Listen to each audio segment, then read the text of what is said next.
अस्सलाम वालेकुम। Matrix spaces हमारा टॉपिक चल रहा है और उसमें मैंने आपको मैट्रिक्स स्पेस की डेफिनेशन अपने प्रीवियस जो 2 लेक्चर थे उनमें बताई। एक में मैंने आपको ओपन स्फीयर्स, ओपन बॉल्स के बारे में पूरे डेफिनेशन उससे रिलेटेड जो इम्पोर्टेंट थ्योरम था वो मैंने आपको करवाया। आज हम ओपन सेट्स की तरफ मूव करते हैं, इस टॉपिक की तरफ जाते हैं। इसके लिए हमें पहले ओपन बॉल्स के बारे में पता होना ज़रूरी होता है कि ओपन स्फीयर क्या है। तो आप उसको मज़ीद समझने के लिए मेरे अपने प्रीवियस लेक्चर को आप देख सकते हैं। इसकी डेफिनेशन की तरफ मूव करते हैं। आपने अगर अभी तक मेरा चैनल सब्सक्राइब नहीं किया तो मेरा चैनल सब्सक्राइब कर दें ताकि आने वाली न्यू वीडियोस आपको मेरी मिलती रहें। Okay, now we will move to its definition. Let x t be a matrix spaces. हमें ये पता है कि एक्स टी हमारे पास एक मैट्रिक्स स्पेस है। अगर हमने यहाँ पर एक मैट्रिक्स स्पेस ली, ठीक है, जिसको हमने एक्स टी का नाम दे दिया, ठीक है, ये हमारे पास एक मैट्रिक्स स्पेस है। The subset of you of x, for example हमने इसमें एक सबसेट लिया, ठीक है, लाइक दिस, मैंने एक सबसेट ले लिया है इस मैट्रिक्स स्पेस में, ठीक है। हमने इसको क्या नाम दे दिया? हमने इसको यू का नाम दिया। यहाँ तक जो डेफिनेशन में था वो मैंने आपको यहाँ बता दिया। अब जरा डेफिनेशन को मैं पढ़ती हूँ। Let x t be a matrix spaces and the subset u of x is called the open set. अब मैंने जो यू सबसेट इस मैट्रिक्स स्पेस में लिया है उसको मैं किस सूरत में ओपन सेट कहूँगी? तो क्या क्राइटेरिया इसके लिए सेटिस्फाई होगा? If for every x in u there exist a positive real number r such that s r x is the subset of u. यानी ऐसा हो कि हमारे पास हर नंबर, हम यहाँ पे किसी आर्बिट्रेरी एक्स की बात कर रहे हैं। जब हम कभी भी किसी आर्बिट्रेरी नंबर की बात करते हैं तो इसका ये मतलब होता है कि तमाम नंबर्स के लिए ये वाली जो कंडीशन है वो सेटिस्फाई करेगी। हमने क्या कहा? If for every x in u there exist a positive real number r such that s r x. अब ये तरह एस आर एक्स हमारे पास क्या है? ये हमारे पास क्या है? Open ball. जैसे मैंने आपको समझाया था अपने प्रीवियस लेक्चर में। देखें, एस आर एक्स नॉट हम इसी तरीके से रिप्रेजेंट करते थे ना कि हमारे पास जहाँ पर वो तमाम आप नंबर लोगे जो कि एक्स से होंगे और क्या होगा कि D x note and x क्या होगा? लेस देन आर होगा। यानी हमारे पास कोई आर होगा, पॉजिटिव रियल नंबर, जिसके लिए ये कंडीशन सेटिस्फाई होगी, ठीक है। और हमने इस तरीके से उसमें भी एक मैट्रिक्स स्पेस बनाई थी और बॉल ऐसी बनाई थी जो मैं यहाँ बात समझाने लगी हूँ कि अगर मैंने यहाँ एक एक्स नोट एक फिक्स पॉइंट लिया तो उससे यानी कि यहाँ पर मौजूद ऐसे वो तमाम जो है वो एलिमेंट्स मैंने यहाँ पे ले लिए, ऐसे वो तमाम एलिमेंट्स ले लिए जिनका डिस्टेंस इस आर से लेस होगा। तो ये चीज़ हमारे पास क्या थी? इस तरह का जो हमारे पास सेट बन रहा था वो मैंने क्या लिए थे? ओपन बॉल्स लिए थे। अब हमने यू एक ऐसा सेट लिया है, ठीक है, जो कि सबसेट लिया है हमने एक्स का। यहाँ पर जो मैंने आपको बताया, इसमें मौजूद जितने भी हमारे पास पॉइंट होंगे वो क्या होंगी? वो सबके सब ओपन स्फीयर होंगी, ठीक है। सबके सब क्या होंगे? ओपन स्फीयर होंगी। यानी उसके अंदर ये वाली कंडीशन क्या करती होगी? सेटिस्फाई करती होगी, ठीक है। उसके अंदर क्या करती होगी? ये वाली कंडीशन सेटिस्फाई करती होगी। तो इस तरीके का यानी ओपन स्फीयर या ओपन बॉल्स का बनने वाला अगर हम एक कलेक्शन का एक सेट ले लें, ठीक है, और जो कि मेरे पास क्या होगा? सबसेट होगा इस एक्सट्री मैट्रिक्स स्पेस का, तो देन वो यू हमारे पास क्या कहलाता है? ओपन सेट कहलाता है। Thus, the subset of U is called the open set.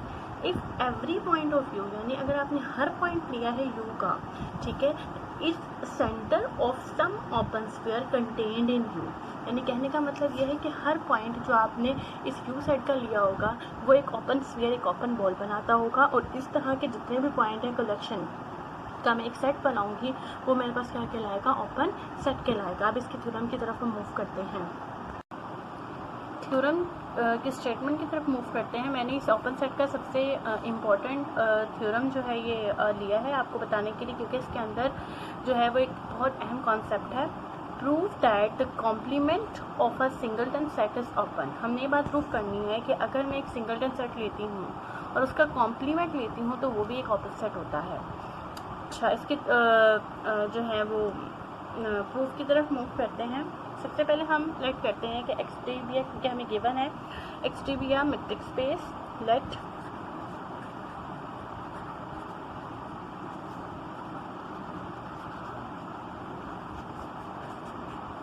Matrix space and हम एक खुद से एक सेट ले लेते हैं f is equal to x.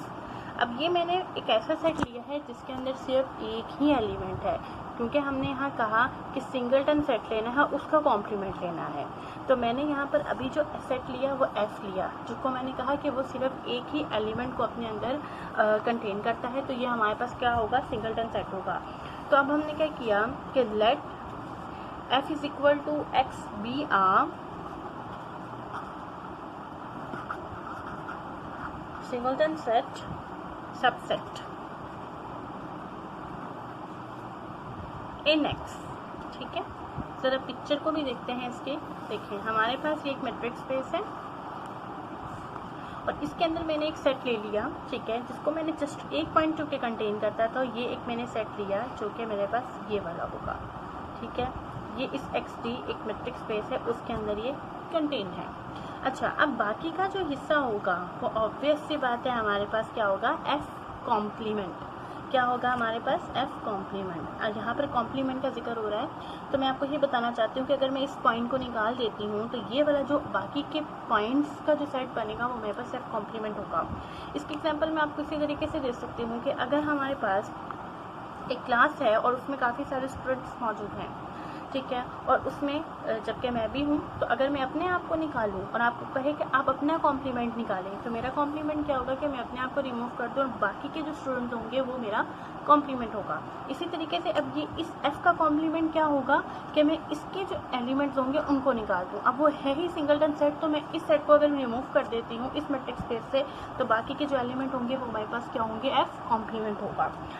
ठीक है, अब let f is equal to x be a singleton subset in x। मैंने x के अंदर इसको एक सिंगलटन सेट लिया, तो देन मुझे प्रूफ क्या करना है, देन वी हैव टू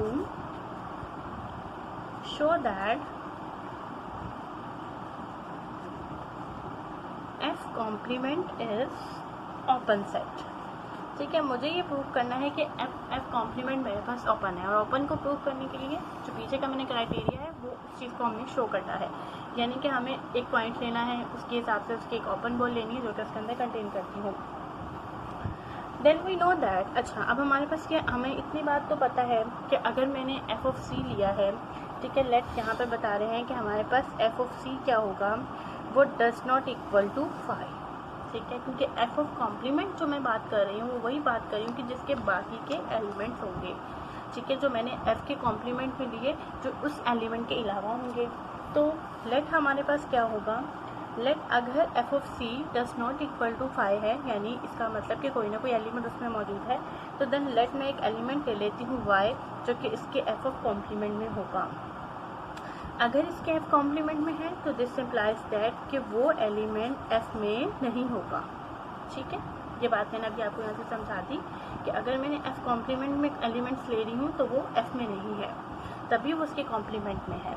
तो ये चीज़ क्या बात शो कर रही है कि अगर वो एफ में नहीं है तो इसका मतलब x does not equal to y, क्योंकि मैंने एफ जो है वो एलिमेंट एक्स में लिया है, तो एक्स जो होगा वो वाई के इक्वल नहीं होगा। ये बात इस चीज़ को इम्प्लाई करती है, और दिस इम्प्लाइज दैट कि इसका मतलब मेरा डी एक्स एंड वाई जो होगा वो डज नॉट इक्वल टू 0। इसका मतलब कि इसका कोई ना कोई रेडियस होगा।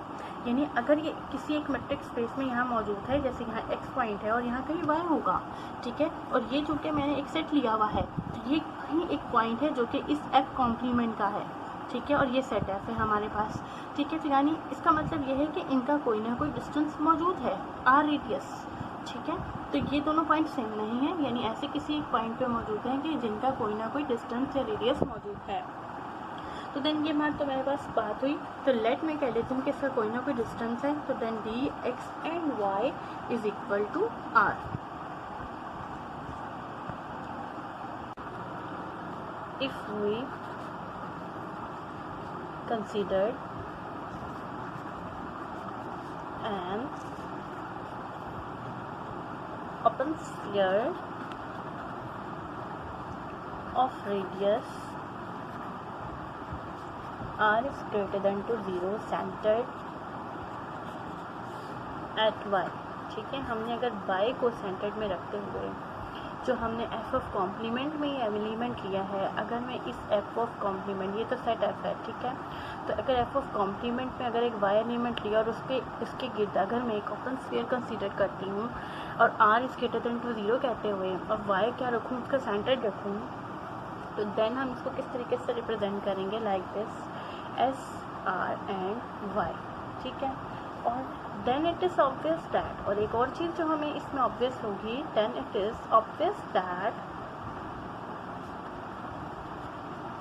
x does not contain in this open sphere, यानी इसका एलिमेंट नहीं होगा x, क्योंकि मुझे पता है कि x क्या है, f सेट का जो है ये क्या है, एलिमेंट है, तो इस वजह से ये एस आर वाई का क्या होगा, एलिमेंट नहीं होगा। अगर एस आर वाई का ये एलिमेंट नहीं है तो ये चीज़ इस चीज़ को इम्प्लाई करती है, so this implies that F is the intersection, अगर मैं इसका इंटरसेक्शन लूँ इस एस आर वाई से, यानी इस ओपन स्फीयर से, अगर मैं इस एफ सेट का इंटरसेक्शन लेती हूँ तो मेरे पास क्या आता है, एक खाली सेट आता है।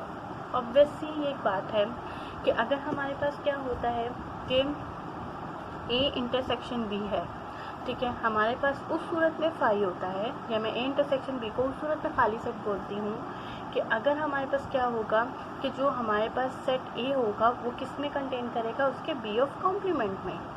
कहने का मतलब ये है कि जब दोनों सेट्स में कोई भी चीज़ कॉमन नहीं है तो हम इंटरसेक्शन उससे खाली सेट आएगा, तो जाहिर बात है कि जो सेट ए होगा वो उसके बी कॉम्प्लीमेंट में कंटेन करता होगा, ठीक है, यानी बी के अलावा जो उसके एलिमेंट होंगे उसमें कंटेन करता होगा, तो उसका इंटरसेक्शन हमारे पास क्या होगा, खाली सेट होगा। या तो अब इस स्टेटमेंट को ऐसे लिखें या अब इस स्टेटमेंट को ऐसे लिखें, या तो ए बी का कॉम्प्लीमेंट में कंटेन करता होगा या बी ए के कॉम्प्लीमेंट में कंटेन करता होगा। अब मैंने जैसे यहाँ पर सेट एफ लिया है, ठीक है, और एस आर वाई उसके एफ कॉम्प्लीमेंट में लिया है, तो इन दोनों के इंटरसेक्शन में कोई भी चीज़ कॉमन नहीं है, ये बात मुझे ऑब्वियस है। तो इस रिस्पेक्ट से मैं कहूँगी कि अगर मैं एफ का इंटरसेक्शन एस आर वाई लेती हूँ तो वो मेरे पास एक खाली सेट होगा, और ये चीज़ हमें इस चीज़ को अप्लाई करती है कि इसका मतलब ये हुआ कि जो एस आर वाई है वो किस में कंटेन करेगा, it should be contained in f of complement, ठीक है, यानी एफ ऑफ कॉम्प्लीमेंट में कंटेन करेगा। फिर ये क्योंकि मैंने एक ऐसा वाई को सेंटर रखते हुए ओपन स्फीयर लिया, ठीक है, जो कि इस एफ सेट के बाहर लिया था, ठीक है, तो अगर एफ सेट के बाहर लिया था तो इसका मतलब कि इन दोनों में तो कोई चीज़ कॉमन नहीं है, इसके इंटरसेक्शन में नहीं आ रहा, तो इसका मतलब क्या होगा, उस इसका जो मैं कॉम्प्लीमेंट लूँगी उसमें ये चीज़ और कंटेन करेगी इस रिज़ल्ट की रिस्पेक्ट से, ठीक है, इस रिज़ल्ट के रिस्पेक्ट से कि अगर ए इंटरसेक्शन बी का अगर सेट खाली सेट आता है तो ए जो होगा वो बी में भी कंटेन कर, बी के कॉम्प्लीमेंट में कंटेन करेगा या बी ए के कॉम्प्लीमेंट में, तो इस रिस्पेक्ट से मैंने यहाँ पर ये बात लिख दी। सो अब ये बात हमारे पास क्या शो कर रही है, दिस इम्प्लाइज दैट ये जो वाई एलिमेंट मैंने एस आर वाई की रिस्पेक्ट से एक ओपन स्फीयर बनाया था वो किसमें हमारे पास कंटेन कर गया, वो हमारे पास एफ ऑफ कॉम्प्लीमेंट में कंटेन कर गया। तो ये बात क्या शो करी है कि एक ऐसा ओपन स्फीयर जो कि एफ ऑफ कॉम्प्लीमेंट में कंटेन कर गया, जो कि उसके अंदर एक पॉइंट लिया था मैंने, उसके गिर्द एक ओपन स्फीयर बन गया, तो मेरे पास ये ओपन सेट की डेफिनेशन को क्या कर रहा है, सेटिस्फाई कर रहा है। तो सिंस वाई मेरे पास क्या है, एक आर्बिट्रेरी पॉइंट है, सिंस वाई इज आर्बिट्रेरी यानी कोई सा भी मैंने एक पॉइंट लिया है,